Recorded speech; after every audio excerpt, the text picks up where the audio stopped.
Hi everyone, it's Elise from Bound to Journal. I've been promising forever to do some videos on how I make my journals, and guess what, today's the day. I've decided I've just got to get on with it. So you don't have to use or do things the way I do, I think is the best advice I can give you. When I first started making journals, I looked at thousands of videos from people from all over the world, and they all did things slightly differently. So I've just picked and chosen the things that work best for me. Your book basically is made up of a spine, probably easy to show you on here, so a spine and two book boards. Now the spine I make using just old cardboard cereal packets. This is a Mexican kit packet, so as long as it's got sort of a dry surface one side and a shiny, and if it's got a wet shiny side the other side, that's fine. If it has got this wet shiny sort of surface to it, you need to just score it just gently, just to break the surface, because when you put starch, which I use, onto the cardboard, it won't go through unless you do that. Now I bought a great big container, 5 litres, of liquid starch from eBay. It wasn't very expensive and it's lasting forever. I think I've probably had it for 2 years now, and I've probably only used, gosh, less than a quarter of it. So it keeps really well. And all you do is you dip the brush into the starch and give the cardboard a good wetting with it. So if you can see, look, where I've scored it, it's actually getting through to the cardboard, but you can still, I don't know if you're able to pick that up, but you can still see sort of a wet surface on the top.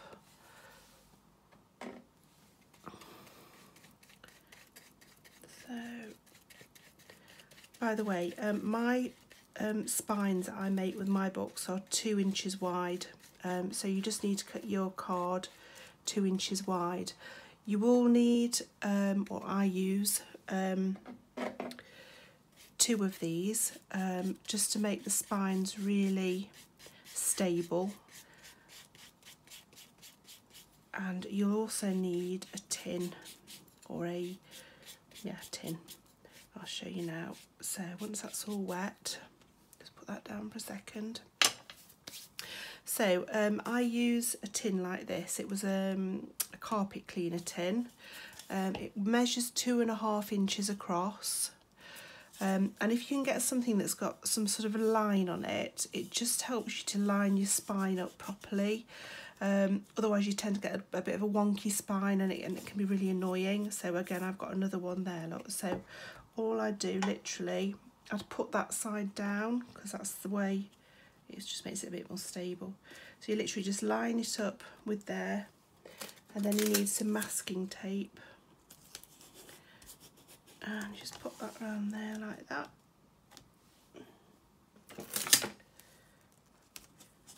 I use 3 pieces, some people use 2. And then, unbelievably, what you need is a pair of tights, or a couple of pairs of tights. Just get them. I should have got them down before. And then you just chop them into lengths. Not too sure how long that is. Let's measure it for you. So I chop these into about 17-inch long pieces. And then you literally just wrap quite tight the spine.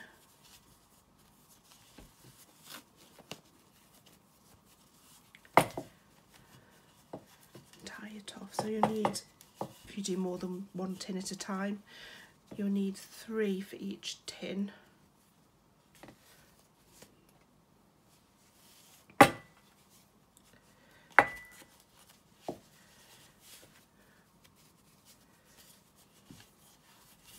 And then what you'll need to do, and this is the most frustrating thing for me. You have to leave it, and I leave it overnight, just so it gets really, really dry.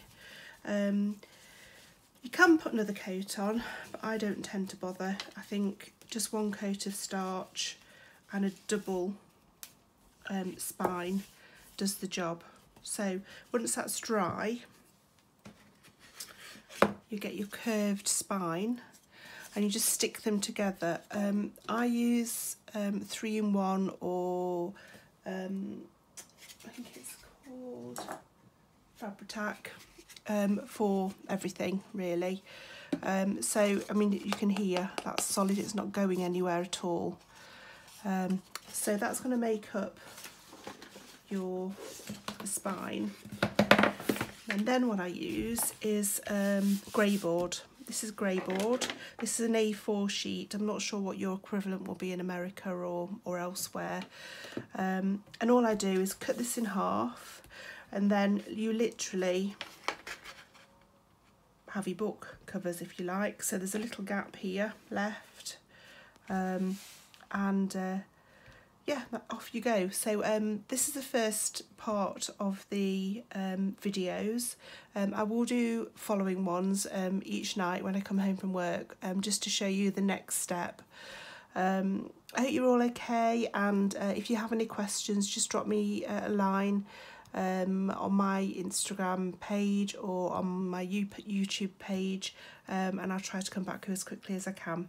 But I hope that was easy to follow, nothing too complicated. Don't worry about it.